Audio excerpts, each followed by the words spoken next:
What's up, everybody? It's your boy JD back again with another video. Y'all know what time it is. So, Tower of God, man. Tower of God. So, first things first, we're getting to the blog post. Now, there's a lot of blog posts. There's a shit ton of blog posts. So, this is one that comes from Tafad. I'm sorry if I butchered your name, but Tafad, one of them. If I butchered the name, I am extremely sorry. But we're pretty much just gonna be covering as much of the blog post. Mainly, I want to get into more of the lore of Tower of God, not so much just like the little tidbits like from SIU's day or anything. Even though that could be important and it could be funny, things to listen to or whatnot. But I mainly want to focus on the lore of Tower of God so we can start getting more discussions going. Also, speaking of discussions, by the time you see this video, it will be the discussion will take place that night, so you'll see this tomorrow. Like today, the recording is October 26th, so this will all take place tomorrow. But on October 27th, which is tomorrow, or today when you're watching this video, me, Naya, Triple X, Milios, Dr. Bonehead, and Sunwoo, we will all be doing, and a few other people, we will all be doing a Tower of God discussion. So definitely follow me on Twitter, and I'll be tweeting it out to where you guys can watch it live. And if it's cool with everybody else, I'll probably put it on the channel later, but that's besides the point. So let's go ahead and get into this blog post, man. We're gonna do a few pages to start off. Starting off, of course, from season 1, and we're gonna work our way. This one has 128 pages, and getting damn well I ain't about to read all 128 in the first video. So we're gonna go ahead and figure out exactly what's going on in this one. So let's go ahead and get it, man. So, introduction, various tidbits from season 1. First floor, Hidan's floor. It's like a tutorial for the tower. Consequently, it may be hard to understand and you may just feel lost, but it has secrets hinting to the rest of the story. Maybe you can find some. Okay, so obviously I know a little bit of lore about Tower of God, floor sizes, in reuse, things like that. I'm not too deep into it, but I do know a little bit. So let's see. It's mainly a reference to the murals that we see on Hidan's floor. All right. Between family members, they refer to each other with given names. Outside of familial contact, they are referred to by their main family name. Coon, Ha, Artie, we know all of these family names. By the way, there are various other ignition weapons apart from the 13th month series. As we know, they have different other ignition weapons. Many rankings use ignition weapons as their main choice of weaponry, obviously because they're the strongest weapons.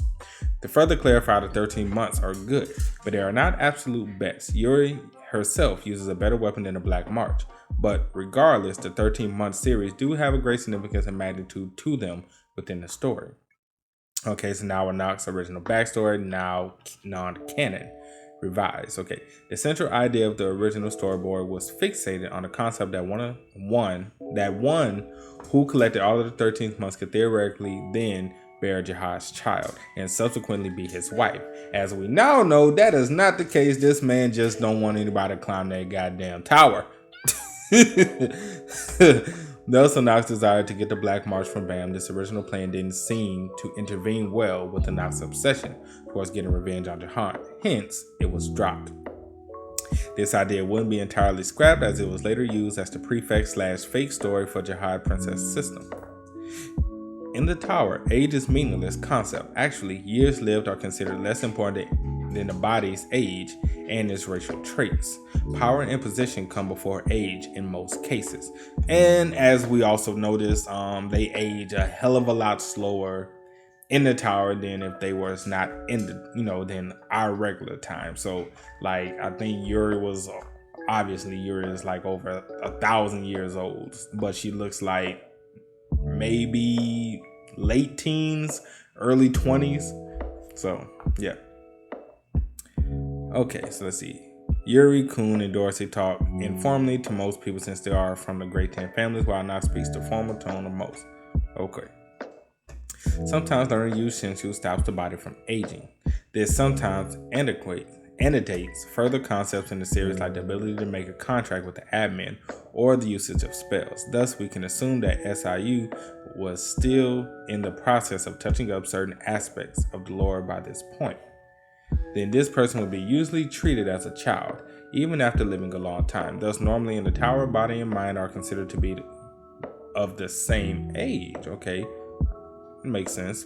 Of course, some exceptions occur due to birthplace and families. The Hokurin, or translation name Blackfish technique, was revealed in chapter 37. It is a Shinshu technique that scouts use to block lighthouse lights. Okay. Hokurin's name means loosely a waving black feather as a blocked out light. Using Shinshu manipulation, the light is temporarily blocked. It is an advantage for scouts because of their fondness for darkness. Of course, the light bearers can use a reversal technique to block the blocking spell. A-rank items are extremely rare in the tower. Rankers usually don't have any. High rankers may have one or two. Of course, even an A-rank pocket would be less valuable than a black mark. The Great Blue Spear is Coons' throwing spear. A total of 11 of them have been made. I didn't know that. I didn't know a total of 11 of his spears have been made. If I did, I totally forgot that. Which is rare for throwing weapons like spears, javelins. When ignited, instead of flying to the target, it supposedly destroys everything in front of its immediate path. This has yet to be confirmed since Hidan has not thrown it yet. So he has 11 spears made. 11, let's say, God spears made, and he hasn't thrown one of them? So he just have them just sitting. Well, I guess because if nobody's going to challenge him or he has no reason to fight, then they're just going to sit there and collect dust. So I guess that kind of makes sense. All right. When ignited, it is comparable to a B-rank weapon. That's it? Just a B-rank weapon? I would think something that you can throw that only 11 is made for, especially Coons Dawn, that destroys everything in its immediate path. I wouldn't think it would be comparable to a B-rank weapon. So what the hell does an A-rank do? Or S-rank for that matter? I don't know about that one, bro. Mago is another one of Coons' spears. There's a known joke among the regulars and inhabitants that this weapon could possibly pierce through half of the tower when decompressed. In addition, when decompressed, its rank increases abnormally. Okay. The carrier is an inventory that combines the functions of a pocket, lighthouse, and casket. The term for inventory is specifically used for storing spears, all into one, allowing a fisherman to take on any position. Only 10 have been made, 3 of them A-rank, while the other 7 of them are B-rank. They are quite ineffective in battle though, but still very interesting. Odori Jihad uses one. Bam, Manak, Yuri, Evan, Kun, Rak, Ho, Hong, Chua, swordsman that got defeated by Endorsing and had the ignition weapon Narumata. And Sunwoo Nare, little blonde and animal girl that ended up receiving Coons' bag. Whatever happened to her, by the way? Whatever happened to her? Are the only characters that made it out of the initial black and white storyboard of TOG. Anak was initially a regular human, not a lizard person. I think I remember hearing that. Okay, that makes sense. Yeah, I think I remember hearing that about Anak. LeRoe and Yuri were in the same class as the regulars. Thereafter, from a class of regulars, LeRoe and Yuri were the only ones to become rankers. Here are the panels from SIU. Okay, so we get some panels. So this is supposed to be Yuri? I like Yuri with the long hair. I like her with the extremely long hair. Like she just has ponytails now. I want her to grow her hair out. Let her hair hang, girl. One line summary for chapter 66. Goblins are bad. Paracule is bad too. And no, I will get rid of Paracule. You can't get rid of Paracule, man. Paracule is literally the god of the tower, bro. Like, there would be no tower without Paracule. Paracule can literally come and body everyone. Like, you think Urek is strong with one finger? Paracule can literally blink and destroy Urek like that, bro. Like, Paracule is nothing to mess with. True story. You don't believe me? Look it up. In regard to the Red, who are infamous even within the Jihad family, the enemies they face are all the people who were once in the Jihad family. So even though the criminals they encounter are all ex-Jihad family members, they don't feel good about them. It's kind of like the feelings between the military, police, and an official. Furthermore, the Enforcement Division has independent ranks and command hierarchies. The only person in the Enforcement Division serves is Jihad. However, it isn't like the division is loyal or anything, because most of the members come in to feel the need for murdering and battling. There are a lot of disparities among the individuals' loyalty to Jihad within the division. The only thing they have in common is that they're all in awe of the power of Jihad. The ones with the highest loyalty are the royal guards and the bodyguards. There are some people who become psychos when their loyalty goes overboard. P.S. The comparison I made is only surface level, since the military police in Jihad's army is not the red. Okay. Alright. Yuri has a very strong physical strength even among the rankers. The Ha family is very strong genetically, and because of their specific contract with the Guardian, they are the family with the strongest body strength and ability, Shinsu reinforcement. This we know. The Ha family is the strongest, the Artie family is the best with swords, of course the Coons. It seems like all the Coons are fucking smart, so let's just go with brains, and I know a lot of them use spears, but you know, obviously some Coon. Aguero, as his real name is. He doesn't like spears, but hey, what can you do, right? The Liro Rose dots are based on the design of Pikachu. It is not a dot / mold though, but a drawing. It symbolizes that a special test has been conducted by the user. Regulars who fail to pass the floor of tests are stripped of their rights and returned to the outer tower, not to be confused with the outside space of independent of the tower. After the third floor, they have the right to retake the test. They say that most of the people who pass the floor test will also pass the rest because the difficulty is not that high. If they give up in the middle, they are stripped of their rights and are sent to the middle area of the tower. From the 20th floor, the right to live in the middle area is granted. Many take the test after entering the inner tower, but a test requires a lot of points / money, points or money, whatever. And because of the increase in difficulty, they say there are a lot of regulars who give up on the 20th floor. It is said that even after they give up, their premium status as former regulars helps out a lot in their daily needs. Which is also interesting. I wonder if we're ever going to like dive deep into the other areas of the tower.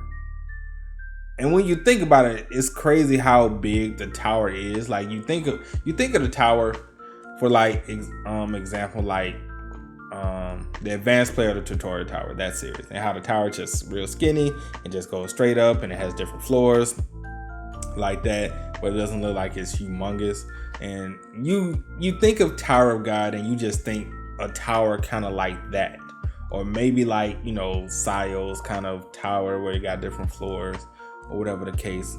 But then you realize how big this actual tower is, where you have different levels, like you have the inner, you have the outer, and all of this stuff. And then you have the actual tower, and then each floor of the tower is like equivalent to like North America.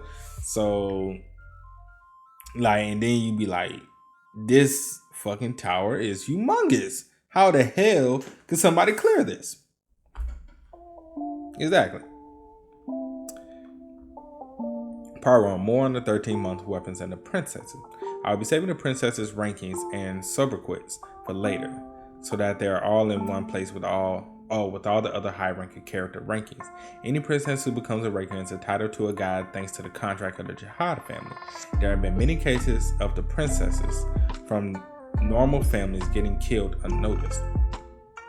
Since a princess from a normal family becoming a ranker means that a new power will soon be born. There are tons of people who will try to get rid of them because they don't want to see that happen. SIU had also prepared a Jihad princess art. However, it might run a little later than expected. Names of all the princesses with underlying links to their wiki pages for the sake of brevity are Odori, Outfit, Anak, original, not Jihad, illegitimate, and Dorsey. I can't wait to see Adore Jihad, bro. I cannot wait to see Adore Jihad. Hopefully we get to see her, because shit. Bro. Adore Jihad, bro. I want to see her. If I'm not mistaken, that is the one I'm thinking of. Let me see, because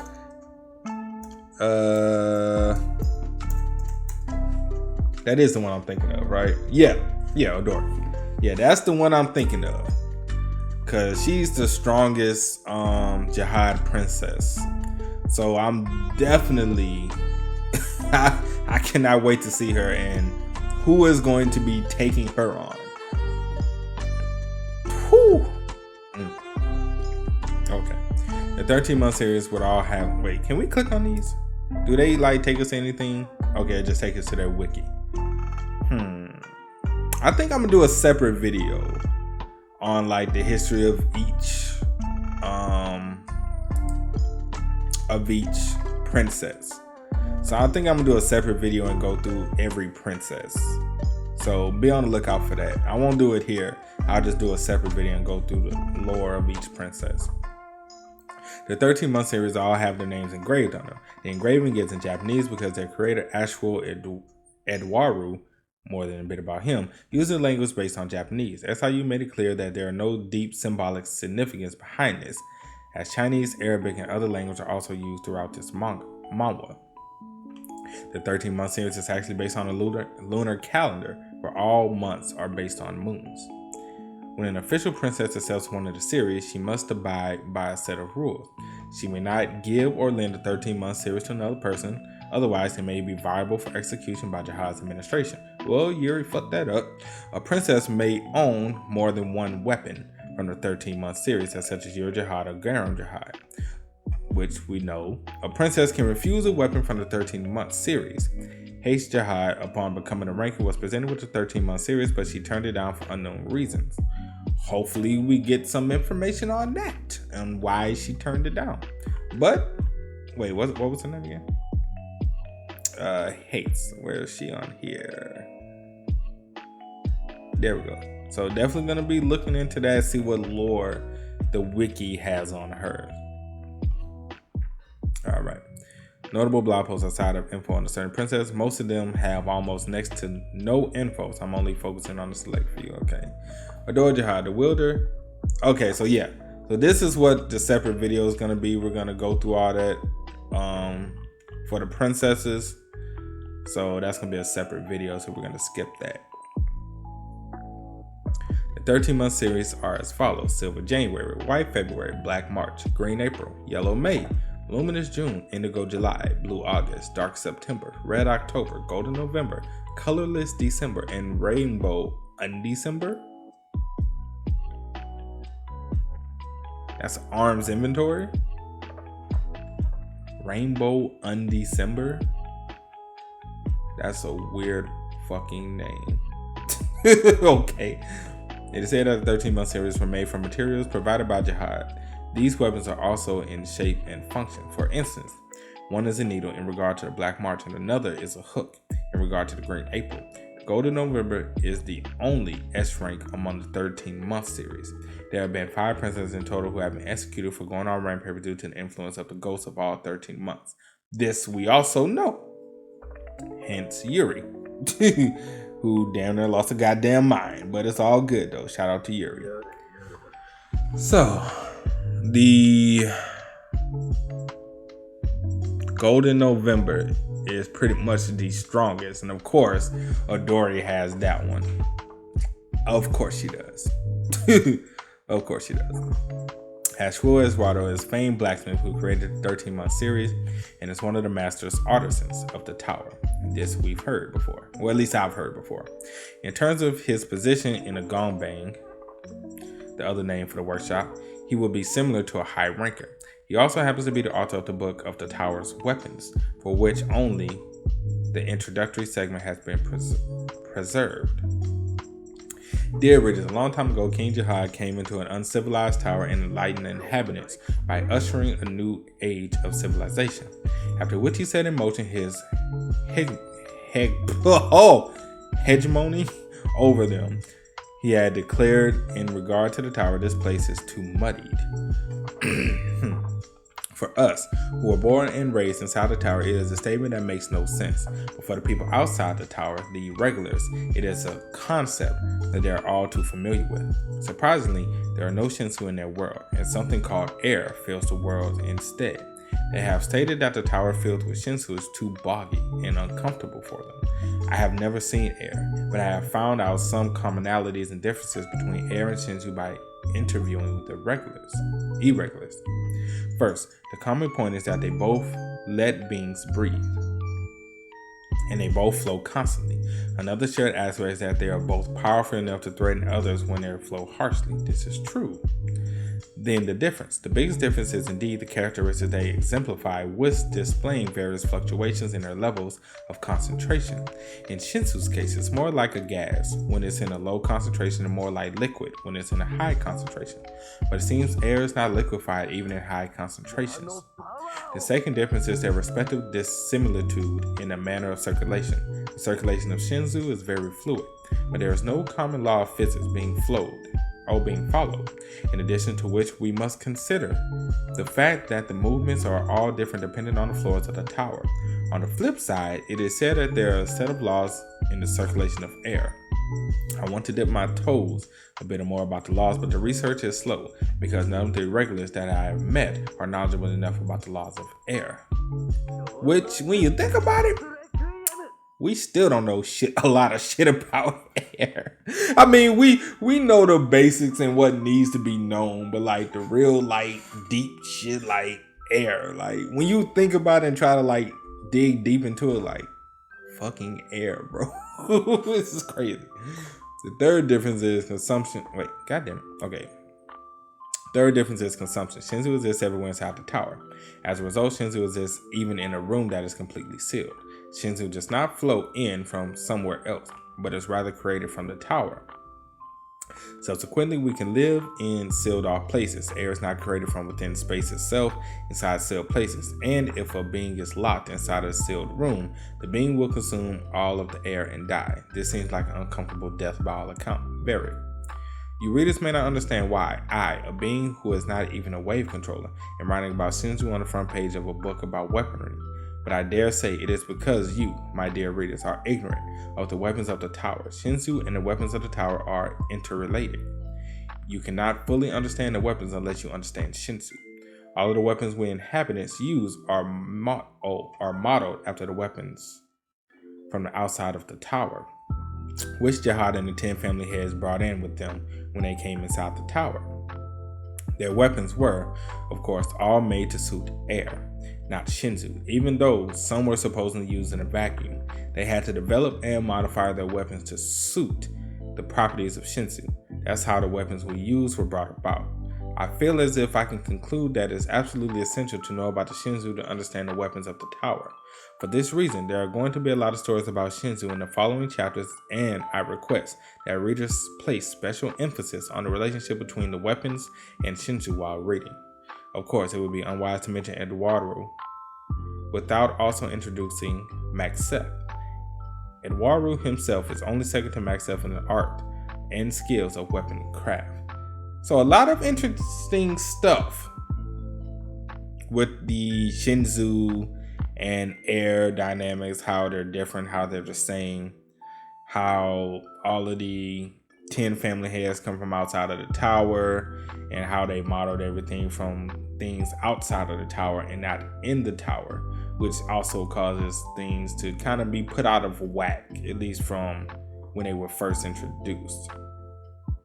And the workshop, speaking of like crazy ass things, like the workshop is so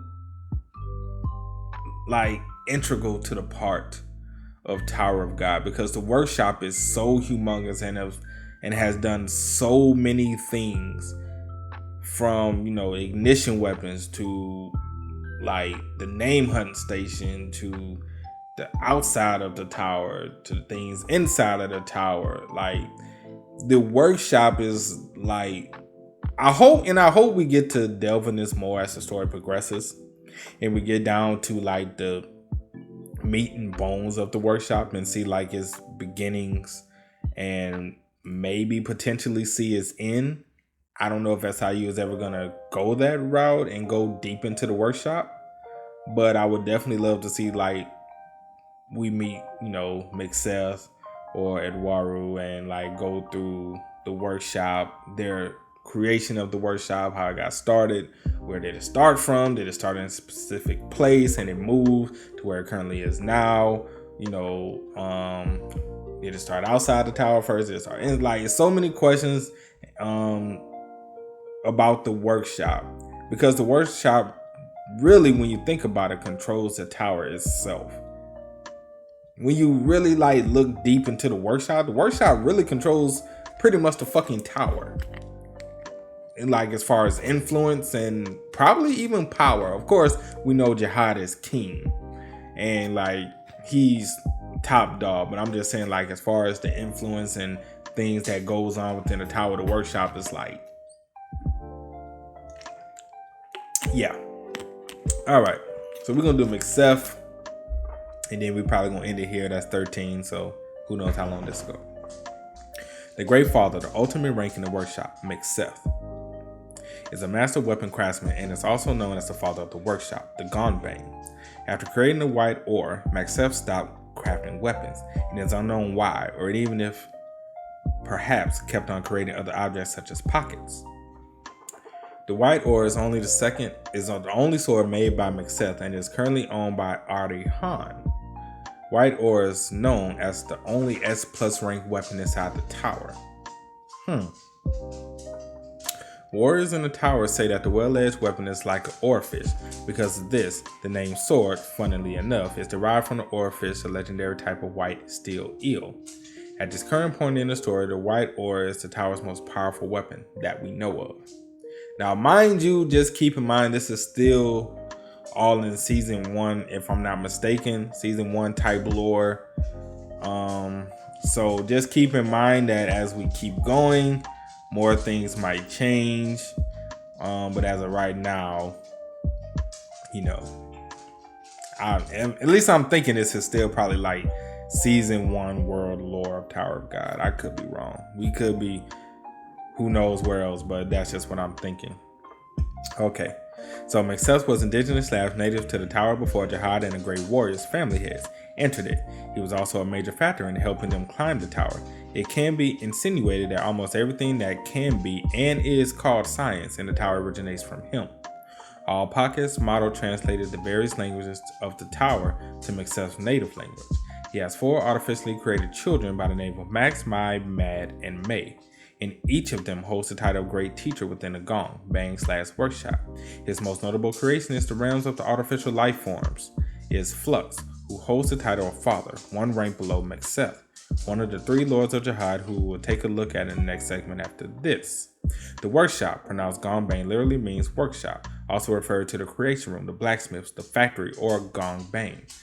Is an organization founded in the tower about the Great Father Mixeth. According to Mixeth, it also exists outside the tower, and no one knows its origin. It's unclear whether this is literal or not. Its ultimate ambition is to find the order and reason of all creation in the world, and by doing so, to know how to recreate all such creation, and with that, become a godly organization of masters of all creation.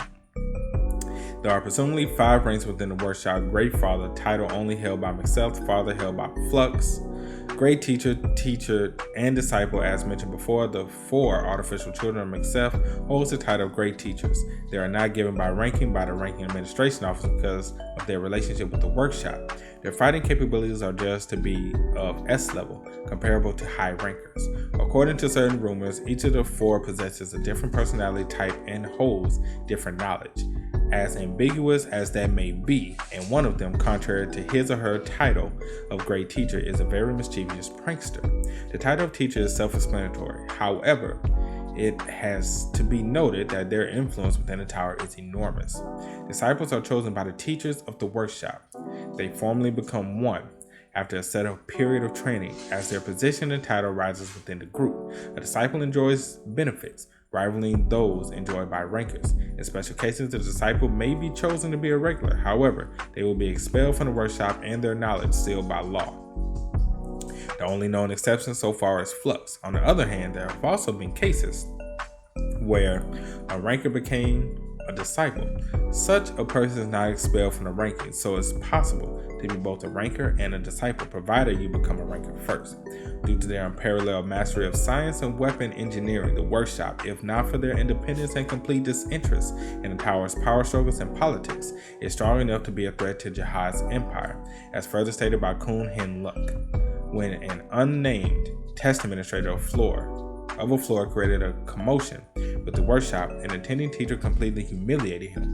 The ruler of the floor himself came to ask for forgiveness from the teacher after the news reached him. So yeah, pretty much just like I said, the workshop is definitely something that needs to be explained, needs to be delved into. Again, I don't know if we're going to dive in the workshop as the story of Tower of God progresses. I hope it does. Well, I hope we do, because the workshop literally controls the tower. Yes, Jihad is king, but the workshop is pretty much the tower. Like, you don't do nothing or have anything unless the workshop knows or gives or creates or whatever. A lot of things, a lot of interesting things, but I'm definitely enjoying this lore because I love Tower of God. Tower of God is literally probably, well, I'm not even gonna say probably. I might say probably. Probably at this point. Now, of course, this can all change depending on how it ends. Depending on how the series continues, this could definitely change. So please don't be holding me to it if something horrendous happens. But at this point in time, Tower of God, I would definitely say, is my favorite series I've ever read thus far. Again, this is just where we are currently. I reserve to hold the right to change because things can go south next fucking chapter for all I know. I don't know what's gonna happen, but it's definitely interesting to keep reading lore and blog posts and SIU's thoughts and world building, which also gives me a greater appreciation for the series as a whole. But we're gonna end on part 4 and we're gonna start going from more. But yeah, I'm interested to see part 3 technically, but I'm interested to see what we're gonna see going forward. But that's it for today's video, man. Hope you guys enjoyed. You did, make sure to drop a like, also sub to the channel, set us out on social media for your boy, and let me know what you think about all the lore we've learned together thus far. And if you're enjoying these videos, definitely let me know in the comment section below. If you like lore type videos, if it's certain other Tower of God discussions or videos you guys may want me to do, definitely let me know about that as well. Also, you want to keep up with me, Twitch, Twitter, Discord, all of that is in the description below. Again, follow me on Twitter. If you want to know more about the Tower of God discussion with Dr. Bonehead, Naya, Triple X Milios, the guys from AOA, and others who will be in the discussion with us, definitely follow me on Twitter at the Otaku Fix. That's all together. Definitely do that. And yeah, I will catch you guys next time. Peace.